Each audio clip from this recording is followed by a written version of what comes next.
Hello, barbecue ചെയ്യാൻ പോയാലോ നമുക്ക് അൽക്കുതിരയിലേക്ക്? ഞങ്ങൾ പോയിട്ടോ, നിങ്ങളൊന്ന് പോയി നോക്കണേ.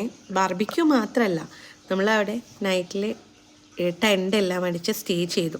ഫസ്റ്റ് ടൈമാണ് നമ്മളുടെ ഈ ഒരു എക്സ്പീരിയൻസ്. നിങ്ങളെല്ലാവരും എക്സ്പീരിയൻസ് ചെയ്തിട്ടുണ്ടോ ഇങ്ങനെ? ഉണ്ടെങ്കിൽ കമൻറ്റ് ചെയ്യാൻ മറക്കണ്ട കേട്ടോ. എല്ലാവരും നന്നായി എൻജോയ് ചെയ്തു, ഏട്ടൻ്റെ ഫ്രണ്ട്സും ഞങ്ങളും.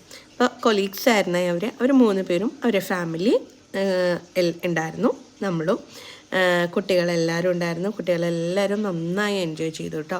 അങ്ങനെ ഫസ്റ്റ് ടൈം ഏട്ടൻ ഒരു മൈക്കെടുത്ത് പാട്ട് പാടുന്നത് ഞങ്ങൾ കേട്ടു.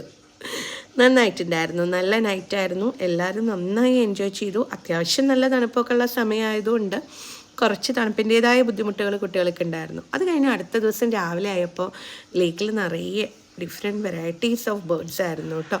കണ്ടോ, ഒരുപാട് ബേർഡ്സ് ഉണ്ടായിരുന്നു. അപ്പോൾ അവരിങ്ങനെ മേളിലേക്ക് റോട്ടിലേക്ക് കയറി വരുന്നുണ്ടായിരുന്നു. അപ്പോൾ ആൾക്കാർ വരുമ്പോൾ അവർ പേടിച്ചുള്ളിലേക്ക് പോവും. വണ്ടികളെല്ലാം വരുമ്പോൾ ഒരു കൂട്ടം നല്ല ഫോർമേഷൻ ഒക്കെ ചെയ്തിട്ട് പോകുന്നുണ്ടായിരുന്നു. കുട്ടികൾ നന്നായി എൻജോയ് ചെയ്തു. രാവിലെ തന്നെ ഇങ്ങനത്തെ നല്ല ഭംഗിയുള്ള സീനറിയൊക്കെ കാണാൻ എന്ത് രസമല്ലേ. ശരിക്കും നല്ലൊരു ഡേ ആയിരുന്നു അന്ന്. നല്ല പ്ലസൻറ്റായി, നല്ല നാച്ചുറൽ ബ്യൂട്ടി എല്ലാം എൻജോയ് ചെയ്ത് ഞങ്ങളിങ്ങ് രസിച്ചു പോന്നു. കുറേ നേരം നമ്മളവിടെ വണ്ടിയിട്ട് നോക്കി നിന്നു ഈ ബേർഡ്സിനെ.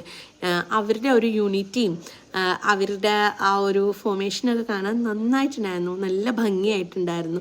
ചിലപ്പോഴൊക്കെ നമ്മൾ ചിന്തിക്കും, നമുക്കില്ലാത്ത പല കഴിവുകളും ഈ ബേർഡ്സിനുണ്ടല്ലേ.